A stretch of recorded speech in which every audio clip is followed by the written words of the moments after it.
పేతురు రాసిన మొదటి పత్రిక 3వ అధ్యాయం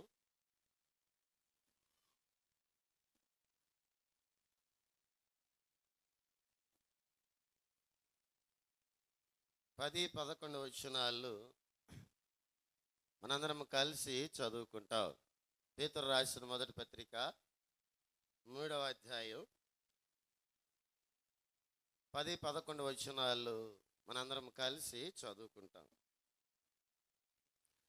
జీవమును ప్రేమించి మంచి దినములు చూడగోరువాడు చెడ్డదాన్ని పలుకకుండా తన నాలుకను కపటపు మాటలు చెప్పకుండా తన పెదవులను కాచుకొనవలెను. అతడు కీడు నుండి తొలగి మేలు చేయవలెను, సమాధానమును వెదికి దానిని వెంటాడవలెను. కొరింథీయులకు రాసిన మొదటి పత్రిక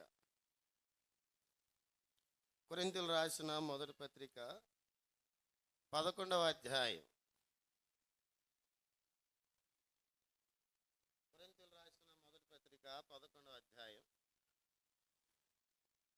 28వ వచనాన్ని మనందరం కలిసి చదువుకుంటాం. కొరింథీయులకు రాసిన మొదటి పత్రిక 11వ అధ్యాయం 28వ వచనాన్ని మనందరం కలిసి చదువుకుంటాం. కాబట్టి ప్రతి మనుష్యుడు తను తాను పరీక్షించుకొనవలెను, అలాగు చేసి ఆ రొట్టెని తిని ఆ పాత్రలోనిది త్రాగవలెను. కాబట్టి మనం ఇక్కడ 2 భాగాలు మనం చదువుకున్నాం. మొట్టమొదటి ఏంటంటే దుర్దినములకు వ్యతిరేకమైనటువంటి పదం మంచి దినములు అని అర్థం.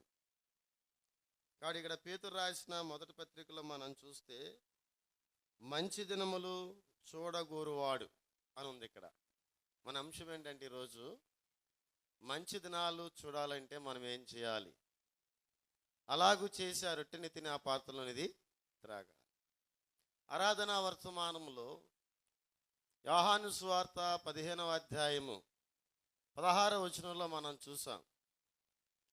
కాబట్టి ఆ వర్తమానానికి నా వర్తమానానికి సంబంధం లేదు, కానీ ఆ వర్తమానంలో నుంచే మరి ఈ వర్తమానం కూడా వస్తూ ఉంది. ఆరాధనా వర్తమానంలో మనం చూసాం. చదవండి ఒకసారి యోహాను సువార్త 15వ అధ్యాయం 16వ వచనం చదవండి. మీరు నన్ను ఏర్పరచుకోనలేదు, మీరు నా పేరిట తండ్రిని ఏం అడుగుదురో అది మీకు ఆయన అనుగ్రహం. అంతవరకు చాలు. తర్వాత 19వ వచనంలో కూడా మనం చదివాం. కాబట్టి ఇక్కడ మన అంశం ఏంటంటే మీరు నన్ను ఏర్పాటు చేసుకోనలేదు. కాబట్టి మొట్టమొదటిది మీరు నన్ను ఏర్పాటు చేసుకోలేదనే వర్తమానం వింటూ మనం లోకానికి మనం ఎవరిని ఏర్పాటు చేసుకున్నాం అంటే లోకాన్నే మనం ఏర్పాటు చేసుకున్నాం. లోకపు ఆశల్లో మనం వెళ్ళిపోయేటువంటి వారంగా ఉన్నాం. లోకపు నైజాలతో మనం వెళ్ళే వారంగా ఉన్నాం. అలానే లోకానికి అంటుకట్టబడిన వారంగా ఉన్నాం. లోకం అనే ఊబిలో మనం దిగిపోయినటువంటి వారంగా ఉన్నాం. ఆ ఊబిలో నుంచి ఎవరు కూడా మనల్ని పైకి లేని వారుగా ఉన్నారు. కానీ మన ప్రభు ఆయన యోహాను సువార్తలో ఆయన స్పష్టంగా మాట్లాడుతున్నాడు. ఏంటనంటే మీరు నన్ను ఏర్పాటు చేసుకోలేదు, నేను మిమ్మల్ని ఏర్పాటు చేసుకున్నా. కాబట్టి లోకం అనే ఊబిలో నుండి మనము ఏర్పాటు చేసుకున్నటువంటి వారం, లేక ప్రత్యేకించబడినటువంటి వారం మంచిదే. కాబట్టి ఇప్పుడు ప్రజెంట్ మనం లోకంలోనే ఉన్నాం. అంటే అర్థం ఏంటంటే లోకం అంటే పాపం అని వచ్చి జీతం మరణము, అట్టి మరణము నిత్యాగ్ని గుండానికి పోయేట్లుగా మార్గముగా ఉంది.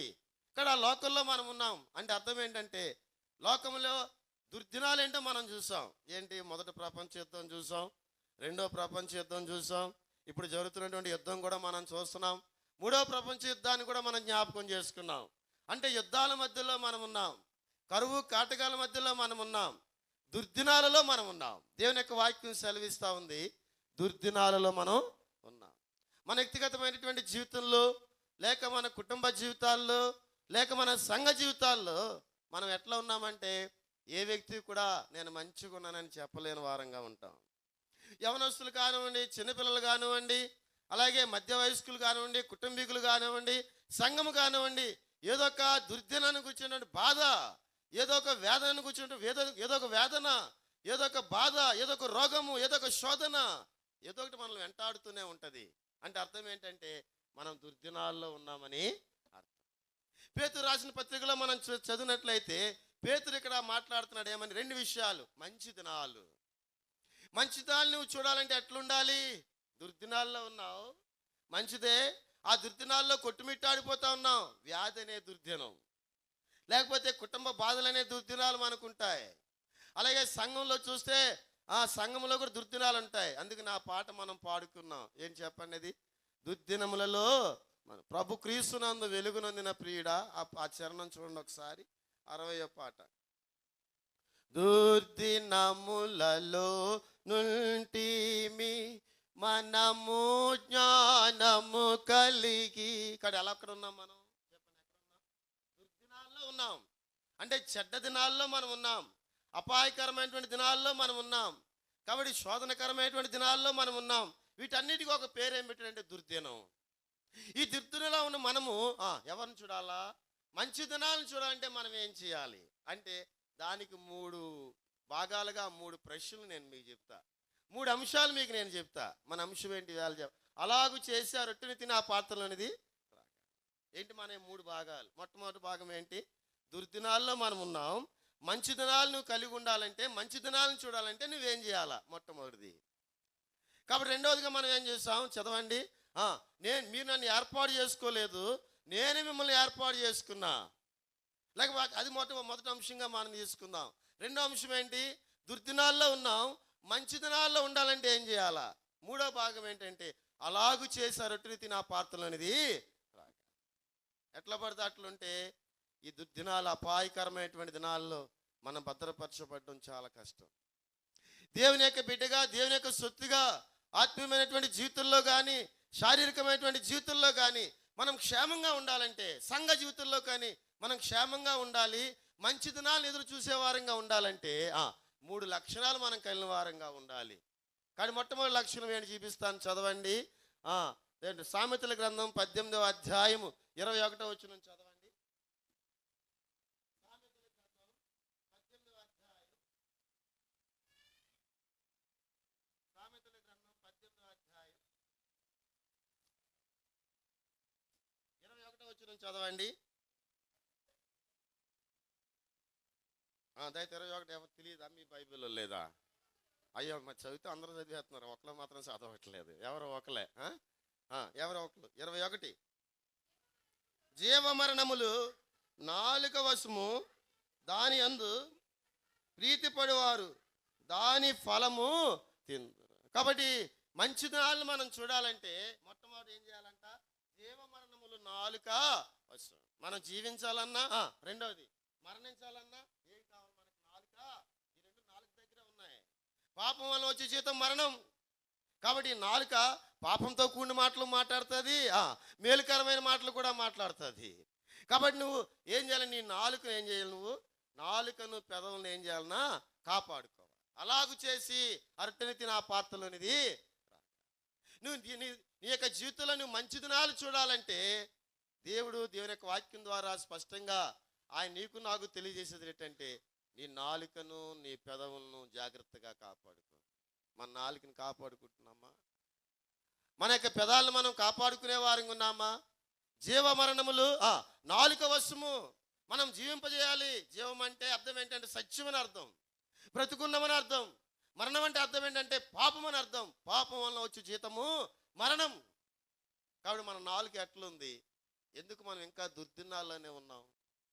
మంచి దినాలు మనం చూడాలంటే, మన యొక్క జీవితాలు మంచిగా ఉండాలంటే, మన కుటుంబాలు, మన బిడ్డలు, మన సంఘాలు మంచిగా ఉండాలంటే మన నాలుక బాగుండాలన్నా, మన పెదాలు బాగుండాలన్నా. మన నాలుక బాగుందా? మన పెదాలు బాగున్నాయా? తర్వాత అంటారు చూడండి, 39వ అధ్యాయం కీర్తన గ్రంథం 39వ అధ్యాయం, కీర్తన గ్రంథం 39వ అధ్యాయం చదవండి. మొదటి వచనం చదవండి.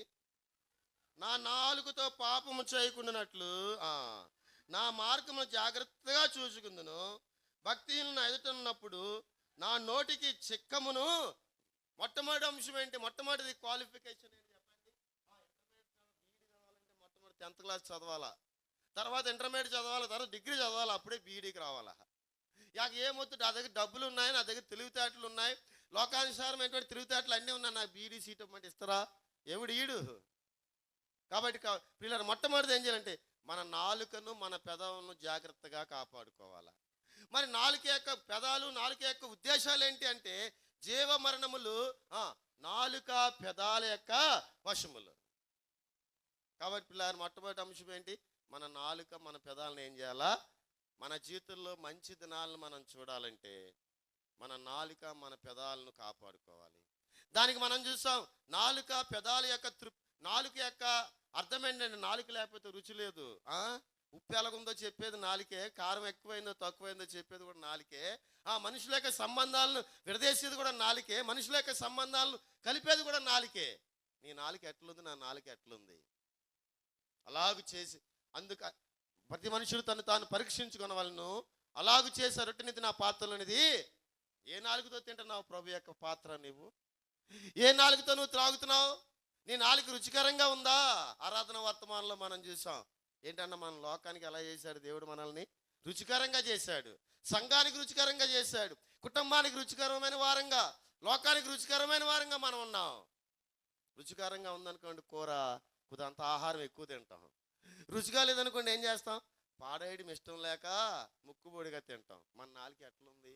రుచికరంగా ఉందా ప్రభు కార్యాలకు? ప్రభు సంఘానికి రుచికరంగా ఉందా మన నాలుక? ప్రభు యొక్క లేఖనాలకు రుచికరంగా ఉందా? ప్రభు యొక్క సంఘానికి, ప్రభు యొక్క కార్యాలకు, కుటుంబానికి, బిడ్డలకు, దేవుని యొక్క దాసులకు, సంఘ కార్యక్రమాలకు రుచికరంగా ఉన్నదా మన నాలుక? ఏం వెళ్తాము లేవద్దు, చలిగా ఉంది బాగా, ఏం వెళ్తాం, వచ్చే వారం వెళ్దాములే. రుచికరంగా ఉందా? రుచికరంగా లేదని నాలుక రుచికరంగా లేదని అర్థం.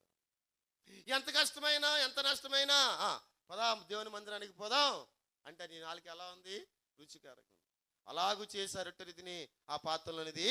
ప్రతి మనుషులు తను తాను పరీక్షించుకున్న వాళ్ళను తర్వాత అలాగూ చేశారు ఆ పాత్రలోనిది. ఇందువల్లనే మీలో అనేకులు బలహీనులను రోగుల్లో ఉన్నారు చాలా మంది.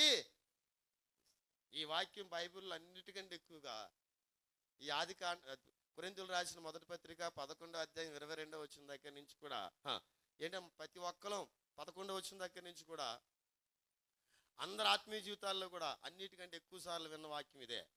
కానీ ఈ వాక్యాన్ని మర్చిపోతూ ఉంటాం. ఈ వాక్యాన్ని వెంబడించే వారంగా ఉండం. మన జీవితంలో ప్రతి ఆదివారము రెగ్యులర్గా వాక్యాన్ని జ్ఞాపకం చేసుకుంటామా? చేసుకుంటాం. బోధలో కాకపోయినా బల దగ్గరైనా జ్ఞాపకం చేసుకుంటాం ప్రతి వారం కూడా. అంటే సంవత్సరానికి ఎన్ని వారాలు? 60 వారాలు. అంటే 60 సార్లు సంవత్సరానికి ఒకే వాక్యాన్ని మనం చదువుతున్నాం. కానీ ఆ వాక్యం అర్థాన్ని మాత్రం మనం గ్రహించలేకపోతున్నాం. కారణం ఏంటంటే మన మనోనేత్రాలు ఏం చేయబడ్డాయి? తెరుగుబడి అని చెప్తున్నాం కానీ మనోనేత్రాలు మూసివేసుకున్నాం. కానీ దేవుడు నీకు నాకు మంచి దినాలను చూడాలని, మంచి దినాల్లో మనల్ని ప్రవేశింపజేయాలని, మన కుటుంబంలో మంచి చేయాలని, మన జీవితాల్లో మంచి చేయాలని, సంఘంలో మంచి చేయాలని కోరుతా ఉన్నాడు. ఆ మంచి దినాలు నువ్వు చూడాలంటే నీ నాలుకను పెదాలు నువ్వేం చేయాలన్నా జాగ్రత్తగా కాపాడుకో. మన నాలుక ఎట్లా ఉంది? ఏది పడితే అది మాట్లాడేస్తూ ఉంటాం. అది సంఘం అని ఉండదు, వాళ్ళు సంఘ బిడ్డలని ఉండరు, వాళ్ళు దేవుని యొక్క బిడ్డలని ఉండదు, ఏమి లేవు. ఎట్లొస్తే అట్లా మాట్లాడేవాడుగా ఉన్నావు, మాట్లాడే స్త్రీగా ఉన్నావు. జాగ్రత్త సుమా. ఇందాక మనం పాడుకున్న పాట అంతా మీరు చదవండి, అదే ఉంటుంది. నేను ప్రొద్దునే చెప్పారు నాకు, నేను మంగళ షాప్కి వెళ్ళి కటింగ్ చేయించుకుంటుంటే 2వ వర్తమానం నువ్వు చెప్పని చెప్పాడు. అప్పుడు ఆయన ఈరోజు వర్తమానం నాకు లేదనుకున్నాను అసలు. చెప్తే అప్పుడు ఏం చెప్పాలి వాక్యం అని బైబిల్ చదువుకుంటే ఇదే వర్తమానం వచ్చింది.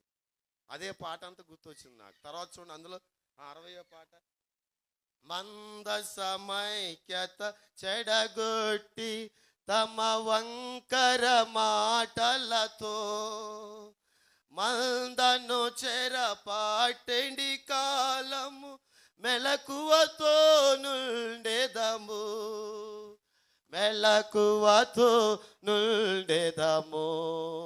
కాబట్టి ఇది మందసం ఐక్యత అంటే, మందసం అంటే దేవుని యొక్క మందిరం. దేవుని యొక్క మందిర ఐక్యతను విడగొట్టేటువంటి కాలం ఇది. ఎలాంటి మాటలవి? తమ వంకరి మాటలు. ఎక్కడైనా ఉన్నాయా వంకరి మాటలు? పరిశీలించుకుందాం. దేవుడు తన మందసాన్ని ప్రేమించిన వాడిగా ఉన్నాడు. ఆ మందసం జోలికి ఒక వ్యక్తి వెళ్ళాడు, ఆయన మహారాజు దావీదు. దావీదు అనుకున్నాడు చెప్పు, నేను రాజుని కదా అనుకున్నాడు దావీదు. దావీదు నేను రాజుని కదా, నాకు అడ్డేముంది, నాకు సర్వజ్ఞానం తెలుసు, నేను మహారాజుని, నాకు అడ్డు చెప్పేవాడు ఎవరు లేడు. రాజుకి అడ్డు చెప్పేవాడు ఎవరైనా ఉంటాడా? రాజుకి ఏది తోస్తే అదే. దావీదు వెళ్ళిపోయాడు మనసం తేవడానికి. నేను తీసుకొచ్చేస్తానులే మనసం, ఎవరితో పనిలే, నేను వెళ్ళిపోతాను మనసం దగ్గరికి పోయాడు. ఎక్కడికి? మనసం దగ్గరికి వెళ్ళిపోయాడు. మనసాన్ని పట్టుడు అబ్బా డప్పులు పెద్ద ఊరేగింపుతోటి తిరిగేస్తున్నాడు. గంతులు వేసుకుంటా నేను కాబట్టి తెస్తున్నాను మందసానని గంతులు వేసుకుంటా తిరుగుతున్నాడు. దావీదుకి వచ్చిన అవమానం ఏంటి చెప్పండి? తన భార్య మిద్ది మీద ఉండి చూసిందట ఎవరిని? దావీదుని చూసి, ఎవరతను అలా గంతులు వేస్తున్నాడు, డ్యాన్స్లు వేస్తున్నాడు, ఏం చెప్పగలదా? దాసి చెప్పగలదా? పక్కన వాళ్ళు చెప్పగలరా? ఏంటి ఎవరతనా అంటే భార్య గుర్తు పెట్టలేనంత స్థితిలో దావీదు ఉన్నాడు తన సొంత జ్ఞానంతో. దావీదు అట్లా పరిస్థితిలో ఉండి అప్పుడు దావీదు భార్య పక్కన ఉన్నది ఎవరు? దాసీలు పక్కన ఉంటే వాళ్ళని, అమ్మా మహారాజు గారు దావీదు. మహారాజా? ఆ రాజవస్త్రం ఏది? రాజవస్త్రం ఉందా? లేదు. ఆ గంతులేయడం ఏంటి? ఆ కేకలేయడం ఏంటి? తన ఇష్టానుసారంగా పోవడం ఏంటి? ఎక్కడ పోతాయి బుద్ధులు? గొర్రెలు కాసుకునే బుద్ధులు. అయిపోయిందా? మహారాజుని అనాల్సిన మాటేనా తన భార్య మహారాజుని అనాల్సిన మాటేనా? అది కాదు, ఇంకా నష్టం జరిగింది. మనసాని ఇంకా ఎక్కడ ఆగుతలే దావీదు, ఇంకా వెళ్ళిపోతున్నాడు ఉత్సాహంగా ఉల్లాసంగా వెళ్ళిపోతున్నాడు. ఆ మందసం ఉరుగుతుందట. ఉరుగుతుంటే ఏం చేయడు? ఉత్సాహంగా ఏం చేశారు చెప్పండి? రాజు మెప్పు కావాలనుకున్నాడు, మరి రాజుకి నమ్మకమైన వాడు, ఆ రాజరికంలో గొప్పవాడు కవిక్రియలకి అక్కడే చచ్చాడు. అవమానం వచ్చింది, ఘోరమైన నష్టం వచ్చింది దావీదుకి. కాబట్టి పిల్లారా, మన జీవితాలు ఎట్లున్నాయి? మందసం ఐక్యతను మనం కాపాడే వారంగా ఉండాలి. తమ వంకరి మాటల ద్వారా మందస ఐక్యతను మనం నాకు అసలు సంఘంలోకి వెళ్తున్నాను కానీ వంకర మాటలే ఎందుకు వస్తున్నాయి? దేవుని మందసంలో శారీరకమైన తలంపులు ఎందుకు వస్తున్నాయి? ఇది ఆత్మీయమైన సంఘం అని తెలుసు కదా. ఈ సంఘానికి శిరస్సు ప్రభువే అని తెలుసు కదా. ఆ శిరస్సాధీనంలోనే మనందరం పనిచేయాలని తెలుసు కదా. కాబట్టి ఈ చెయ్యి ఉంది, ఈ శిరస్సాధీనంలోనే పనిచేయాలి. ఈ చెయ్య లేదు నేను ఎక్కడ ఉంటానంటే చెయ్యి ఎక్కడ ఉంటానంటే ఉపయోగం ఏంటని ఉంటుందా? ఏముండదు. కాబట్టి పిల్లలు దేవుని యొక్క శిరస్సాధీనంలో ఉండాలి. నేను చెప్పాల్సిన అంశం ఏంటంటే మొట్టమొదటిది, మంచి దినాలను మనం చూడాలంటే పేతురు రాసిన మొదటి పత్రికలో మనం చూసాం 3వ అధ్యాయం 10వ వచనంలో. ఆ మంచి దినాలను మనం చూడాలంటే మన నాలుకను మన పెదాలను ఏం చేయాలి చెప్పండి? మనం కాచుకోవాలి. సామెతల గ్రంథంలో మనం చూసాం ఏం చేయాలంట? జీవ మరణములు నాలుక యొక్క వశములు. జీవం అంటే సజీవంగా ఉన్నామని అర్థం, సత్యముతో ఉన్నటువంటి జీవితం అని అర్థం. మరణం అంటే పాపం అని అర్థం. పాపం వల్ల వచ్చే జీవితమే మరణం అని అర్థం. అట్టి మరణము నిత్యాగ్ని గుండానికి తీసుకుపోతుంది. ఈ నాలుగు ఎక్కడ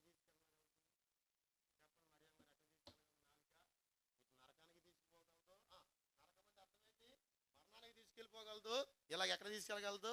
జీవంలో కూడా తీసుకెళ్ళగలదు. నాలుక అంటే నాకు తెలిసి 10 రకాల నాలుకలు ఉన్నాయి. గతంలో సారి చెప్తానని చెప్పలేదు కదా. 10 రకాల నాలుకలు ఒక రోజంతా చెప్తాను నాలుకల గురించి.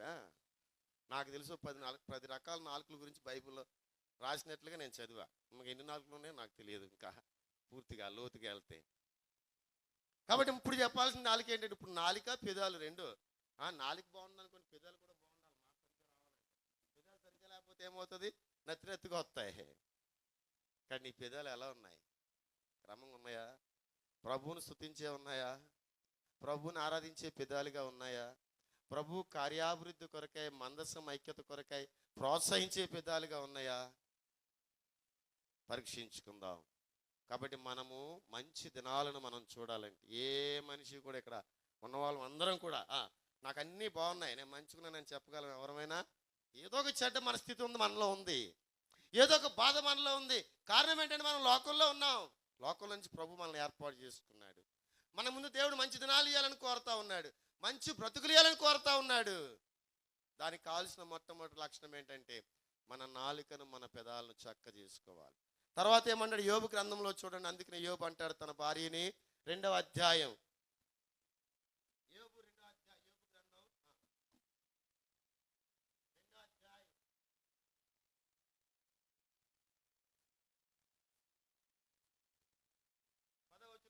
చూడండి. అందుకు అతడు, మూర్ఖురాలు మాట్లాడినట్లు మాట్లాడుతున్నావు. మనము దేవుని వల్ల మేలు అనిపించుదుమా, కీడును మనము అనుభవింప తగదా? నేను ఈ సంగతులలో ఏ విషయమందును యోబు నోటి మాటతో నేను పాపము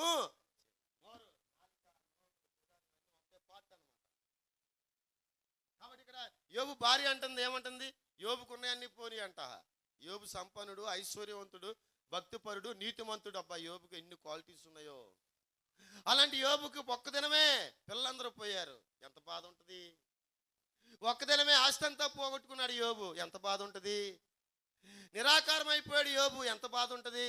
ఇప్పుడు యోబు స్థితి ఎలా ఉందంటే, బూడిదలో కూర్చున్నాడు. సంపన్నుడు, యథార్థవంతుడు, నీతిమంతుడు ఏమయ్యాడు చెప్పండి? ఇప్పుడు బూడిదలో కూర్చుని తన దేహం మీద ఉన్నటువంటి పుండ్లను గాజు పెంకులతో గోక్కుంటున్నాడు. ఎంత దీనం. ఇప్పుడు యోబు భార్య అంటుంది, ఏమయ్యా ఇంకేమయ్యా, ఇంకా దేవుడా దేవుడా అంటావేటి? ఆ దేవుడు నామాన్ని దూషించి చచ్చిపో. యోబు భార్య యోబుని ఏమంటుంది చెప్పండి? చచ్చిపో. చచ్చిపోయేకి ఏమంటుంది? ఈ ముసలోని తీసేసుకుంటే బాగుంది బాబా, ప్రార్థన చేయి, తీసేసుకోవాలని అంటుంది ఒక ఆవిడ. తీసేసుకోవాలని ప్రార్థన చేయాలండి. ఇదేం ప్రార్థన నాకు అర్థం కాలేదురా బాబు. ఎంతమంది చేయలేదు ఈ మనిషి చచ్చిపోతే బాగుండని. కాబట్టి వాళ్ళ బాధ చూడలేకపోతున్నాం, తీసేసుకుంటే బాగుండు. ఓసారి మా అమ్మమ్మ దగ్గరికి వెళ్ళాను, మా మామ దగ్గరికి. దేవుడు తీసేసుకుంటే బాగుండు నన్ను, ఉతుదే ఆ హాస్పిటల్ తీసుకెళ్ళి, ఈ హాస్పిటల్ తీసుకెళ్ళి, ఆ మందులు పట్టరు, ఈ మందు పైకే సత్తా ఉండరు కానీ సావరు, మనల్ని చంపుతారు. ఆఖరి చచ్చిపోయింది అనుకోండి ఆవిడ. ఎవరైనా అంతే మనుషులు. పైకి మాత్రం ఏమంటారు?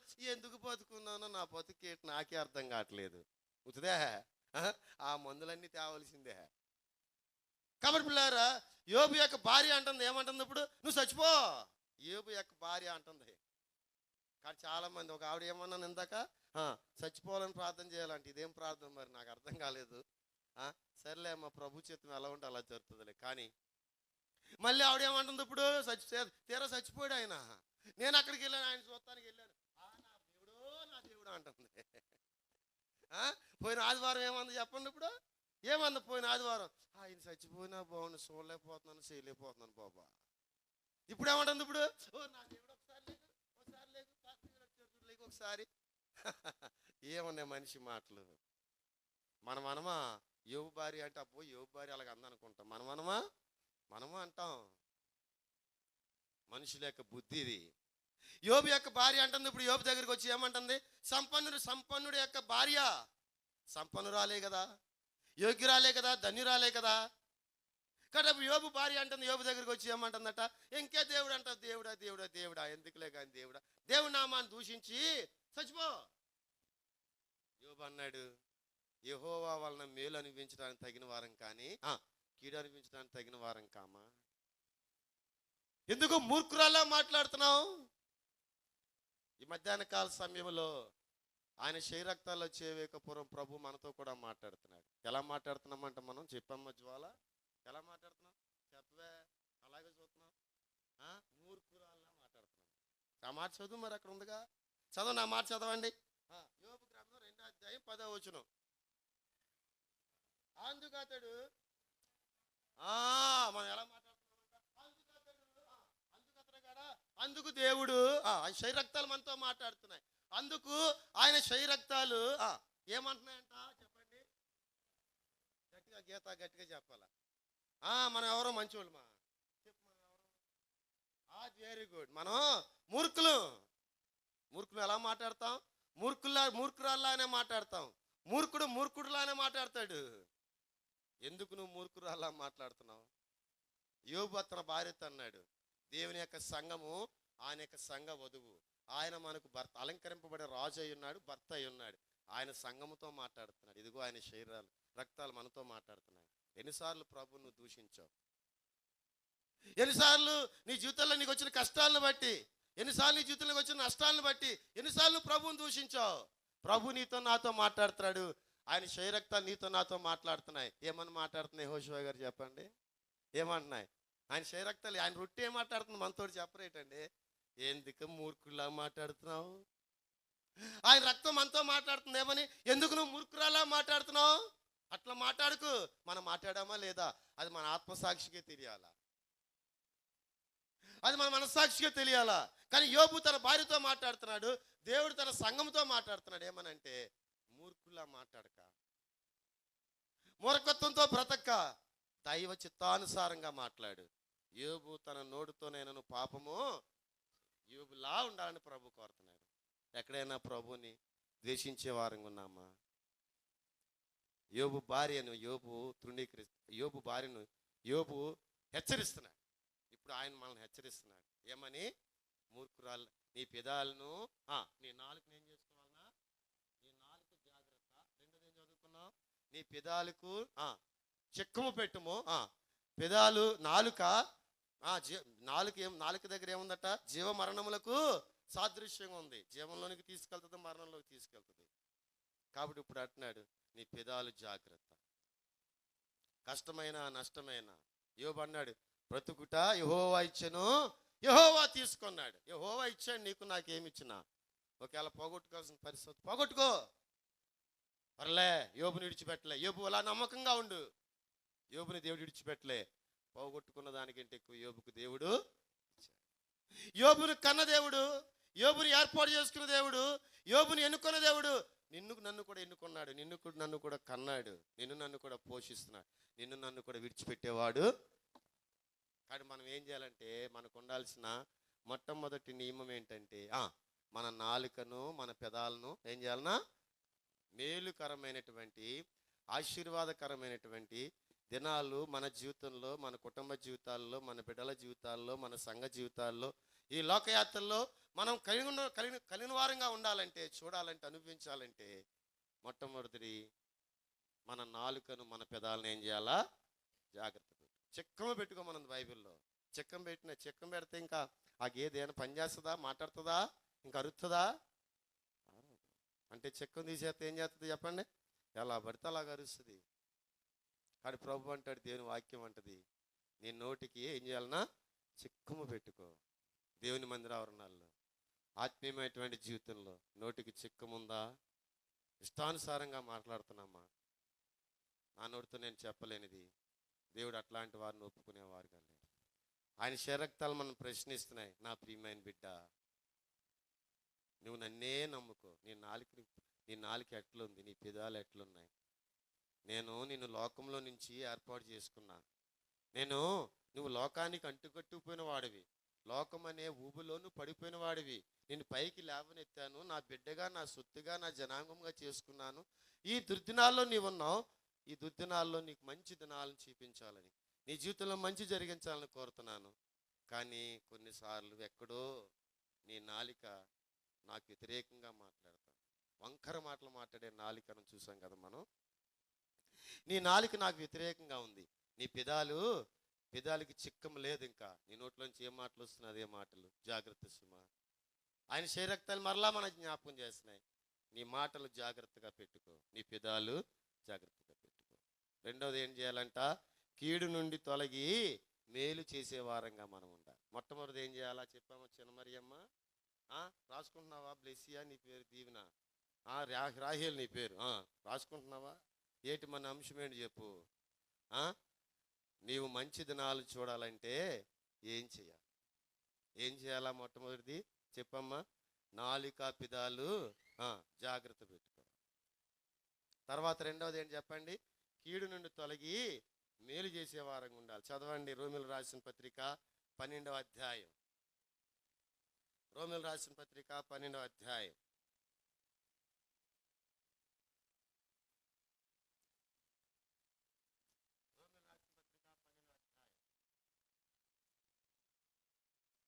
చదవండి 17వ వచనం చదవండి. కీడుకు ప్రతి కీడు ఎవనికి చేయవద్దు. ఆ మనుషులందరి దృష్టికి యోగ్యమైన దాని గురించి ఆలోచన అంతవరకు. కీడుకి ఏం చేయకూడదంట? చెప్పు మరి. కీడుకి ఏం చేయకూడదు? నిన్ను దీవెని తిట్టింది అనుకో, నేను ఇంకో 4 తిడతావు. నువ్వు తిడతావో నాకు తెలియదా ఏంటి? ప్రతి ఆదివారం నేను చూస్తూనే ఉంటా. మైకులు ఒకరి చేతుల నుంచి ఒకరు లాక్కుంటూనే ఉంటారు. నాకు తెలియదు ఏంటి? నేను పడతానంటే నేను పడతాను, మంచిదే. దీవెని నిన్ను తిట్టింది అనుకో, నువ్వేం చేయాలి రాహేలా? ఇంకో 2 తిట్టకూడదు. బైబిల్ చెప్పేది అదే రక్షించుకుంటావు, బాప్తిజం తీసుకున్నావు. ఉదాహరణ నేను చెప్తున్నాను సుమా, అందరూ అలాంటి వాళ్ళమే. కీడు చేసే వాళ్ళకి ఏం చేస్తాం, వెంటనే మనం కీడు ఏం చేయాలో చేస్తాం. కానీ దేవుడు ఏమంటున్నాడు, కీడుకు ప్రతి కీడు నీకు కీడు చేసిన పరిస్థితులు ఏర్పడతాయి. ఇతరులు నీకు కీడు చేశారా, పోనీ దేవుడికి అప్పచెప్పు. ఇతరుల గురించి అననుకూలంగా మాట్లాడారా, అనవసరంగా మాట్లాడారా, పోనీ దేవుడికి అప్పచెప్పు. ఏదో వారు కీడు చేశారా, నువ్వు కీడు చేయి. కీడు చేయవానికి ఏం చేయాలా, మేలు చేస్తున్నామా మనం కీడు చేసిన వాళ్ళకు కూడా మేలు చేసేవారు. అబ్బా, ఒక ఆయన్ని అడిగాను నేను ఒక చోట, ఏమయ్యా రావయ్య బాబు పెళ్ళికి, అసలు నేను పెళ్ళికి రానండి అంటున్నాడు. ఎందుకు రావు, మీ బావే కదా అన్నాను. బావ అయితే ఏదైనా నాకన్నా నేను రానండి అంటున్నాడు. దేవుని వాగ్దానం తెచ్చుకున్నావు కదా, బాప్తిజం తీసుకున్నావు కదా, పెళ్ళికి వెళ్దారా, పాపం వచ్చాడు నాతో నన్ను గౌరవించి. కాబట్టి పిల్లారా, ఏం చేయకూడదు, కీడుకు ప్రతిగా నువ్వేం చేయాలా, దీవెన చెప్పమ్మా, మేలు చేయాలా అని చేస్తావు. ఇక నుంచి అది మనం ఏం చేస్తున్నామంట, వాక్యం చెప్తుంది. కీడికి ఏం చేస్తున్నాం, ప్రతి కీడు చేసేస్తున్నాం. చేయొద్దంటే అర్థం ఏంటి, చేయొద్దంటే అర్థం ఏంటి, చేయకురా బాబు అంటే అర్థం ఏంటి, చేస్తున్నామనే అర్థం. మనం కీడుకు ప్రతి కీడు చేసేవారంగా ఉన్నాం. కానీ దేవుని యొక్క వాక్యం సెలవిస్తూ ఉంది, ఆయన శరీరక్తాలు మనతో మాట్లాడుతున్నాయి. కీడుకు ప్రతి కీడు చేయకు, ఎవ్వరికి చేయి. కీడికి ఏం చేయాలి, నువ్వు మేలు చేయి. నీ చేతనైతే మేలు చేయి, లేకపోతే మానేయి. అంతేకాని కీడు మాత్రం నేను చేసే వారంగా ఉండకూడదు. ప్రభు ఎక్కడన్నా కీడు చేశాడా, ప్రభు అంటున్నాడు. ఏమన్నాడు ప్రభుని, వీడు అన్నారు. ఏమన్నారు వాడిని, ప్రభుని వీడు వాడు అన్నారు. వెనకాల ఈ పెద్ద అరిచేత్తో కొట్టారు. ప్రభు ఏం మాట్లాడలేదు నా ప్రభు.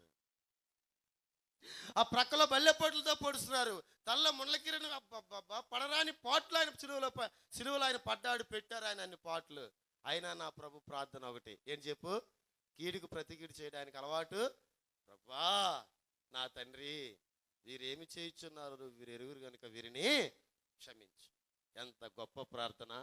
నీ శత్రువు గురించి నువ్వు ప్రార్థించావు ఎప్పుడైనా?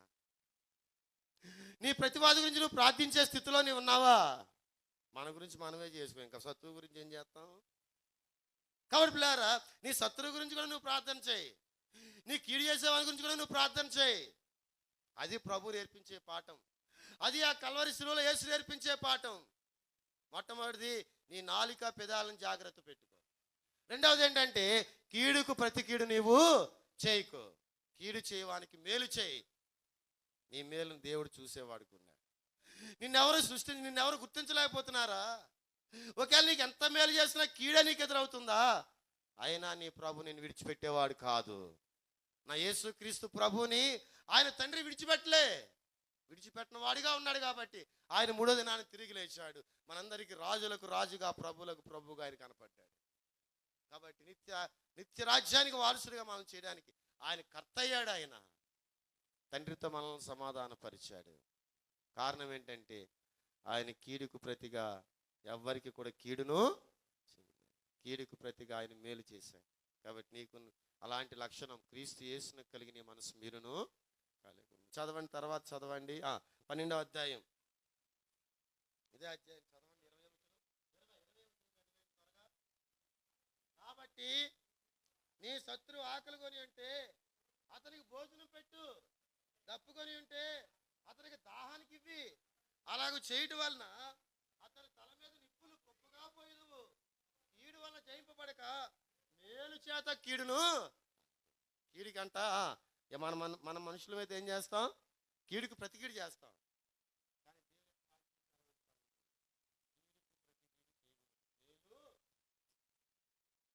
అప్పుడు నువ్వు నీ శత్రువు కదా, అతను అన్నం లేకుండా నాకు భోజనం పెట్టు. అతను నీ శత్రువే, నీకు ఎంతైనా కీడు చేయని. అతను ఆహారం లేకుంటే అబ్బా బాగా సమ్మగా ఉందా, అప్పుడు అన్నం లేకపోతే కనీసం పట్టించుకున్నావా, అప్పుడు ఏం మాట్లాడావో అనొచ్చా? నీ శత్రువు నేను ఏం చేయాలా? నీ శత్రువుని ఏం చేయాలి? నువ్వు ప్రేమిస్తున్నామా మన శత్రువుల్ని?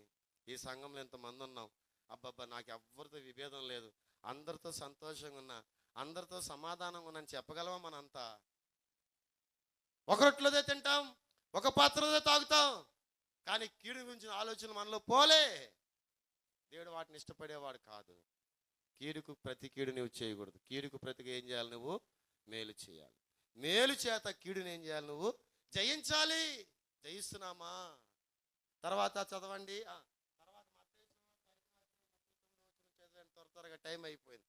మత్తయి సువార్త 5వ అధ్యాయం 39.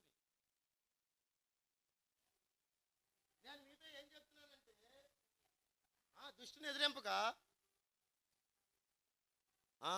నిన్ను కుడి చెంప మీద కొట్టువానికి ఎడమ చెంపను కూడా ఏం చేయాలా? అయ్యో గట్టిగా చదువమ్మా, మింగేస్తున్నావా?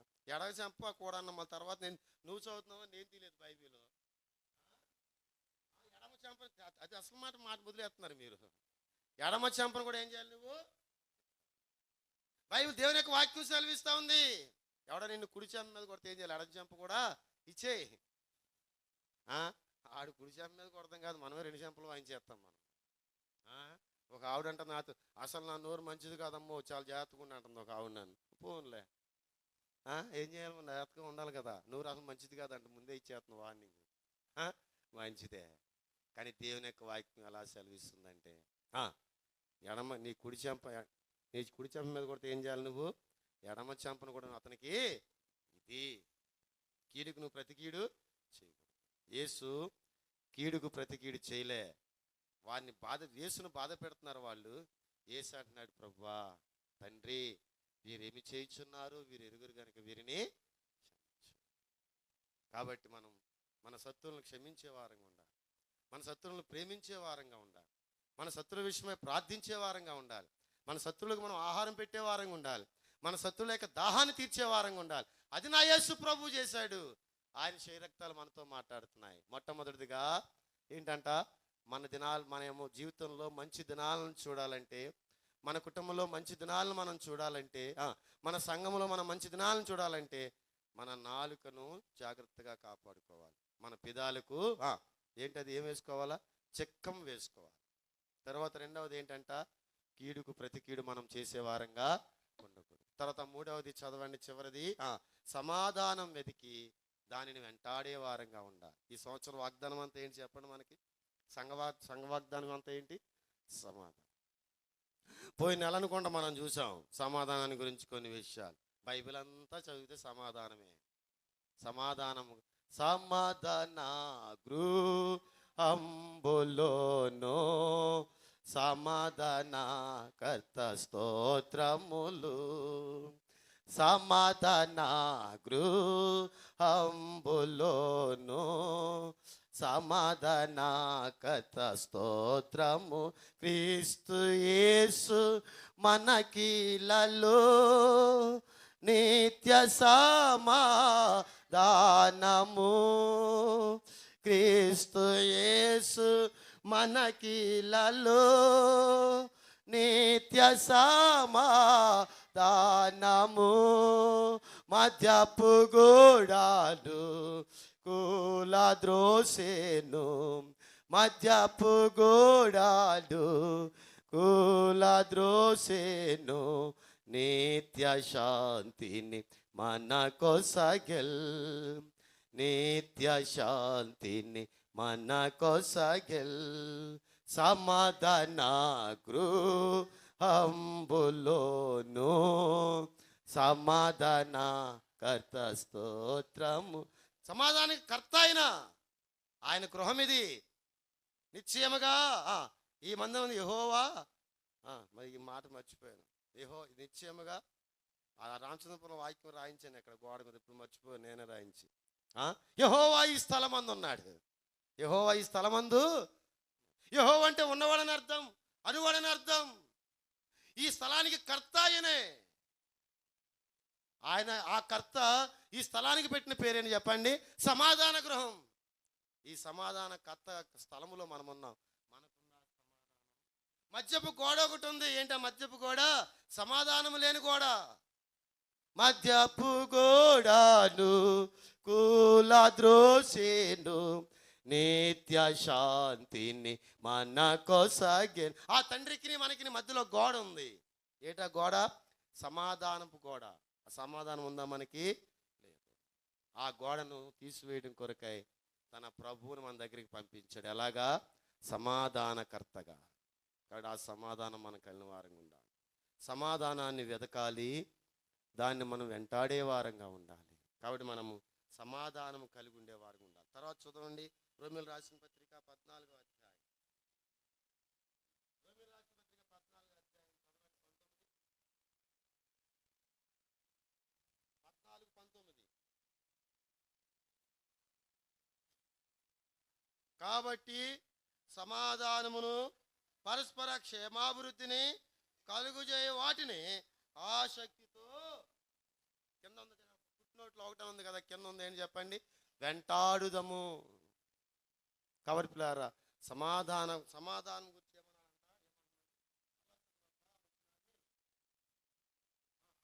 కాబట్టి సమాధానమును పరస్పర క్షేమాభివృద్ధిని కలుగుజేయ వాటిని ఆసక్తితో వెంటాడే వారంగా మనం ఉండాలి. సమాధానం కొరకై వెంటాడే వారంగా ఉండాలి, పరస్పర క్షేమం కొరకై వెంటాడే వారంగా మనం ఉండాలి. కాబట్టి సమాధానము వెతికి దాన్ని మనం వెంటాడేవారుగా ఉండాలి. ఈ సంవత్సరం వాగ్దానం ఏంటి? మనం పోయిన వారం చదువుకున్నాం, సమాధానకర్త. మొట్టమొదటి సమాధానం, తర్వాత శాంతి, మూడవది సమాధానం.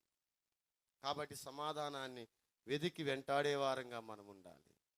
యాకోబుకు మనం పోయిన వారం చూసుకున్నాం, పోయిన నెల ఏం చూసుకున్నాం చెప్పండి. యాకోబు ఏం చేశాడట? అన్నగారి మెడ మీద పడి ముద్దు పెట్టి సమాధాన పడ్డాడు. ఏం కావాలి అన్నగారికి? అన్ని ఏం కావాలి తీసుకో, నాకు ఇవన్నీ అక్కర్లే. నీ డబ్బులు ఎవడికి కావాలనా? నీ ఆస్తి ఎవడికి కావాలనా? నీకున్న తలాంతులు ఎవడికి కావాలనా? నీతో సమాధానం కావాలి. ప్రభుకి ఏం కావాలి? నీతో. ఒక ఆయన పోయిన వారం నేను చెప్పినట్లు గుర్తు నాకు ఇక్కడే. ఏంటంట, ఒక ఆయన అన్నాడు, ఏమన్నా, సద్బోధకుడా, నిత్య జీవానికి వారసుని అవ్వాలంటే ఏం చేయాలి? కాబట్టి పిల్లారా, ఒకటి తక్కువ ఉంది, ఒకటి నీకొక్కటి తక్కువ. పోయిన వారం ఇదే అంశం కదా.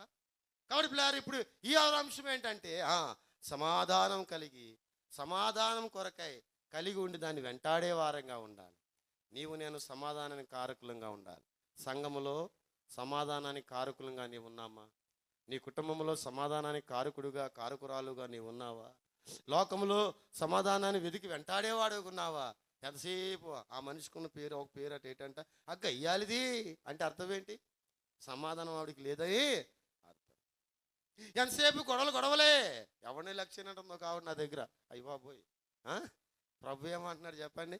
నువ్వు అందరితో సమాధానపడు. నీ తల్లితో, నీ బిడ్డతో, నీ తండ్రితో, సంఘముతో, లోకం అన్నింటిలో సమాధానపడు. సమాధానకర్త ఆయన ఉన్నాడు, ఆయన వైపు చూసుకుంటా పో. కాబట్టి అప్పుడు అంటాడు ఆయన, చదవండి, మనం చదువుకున్న భాగం, పేతురు రాసిన మొదటి పత్రిక 3వ అధ్యాయం. చదవండి, 10వ వచనం ఇప్పుడు చదవండి.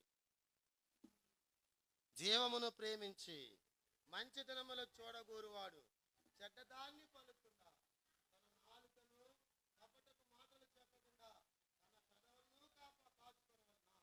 అతని కీడును కలిగి మేలు చేయవలెను. సమాధానం వెతికి ఈ మూడు ఇక్కడ ఉన్నాయి. ఇప్పుడు మూడు మాటలు ఇక్కడ ఉన్నాయి. ఏమున్నాయి? కాపాడుకోవాలా. రెండోది ఏం చేయాలా?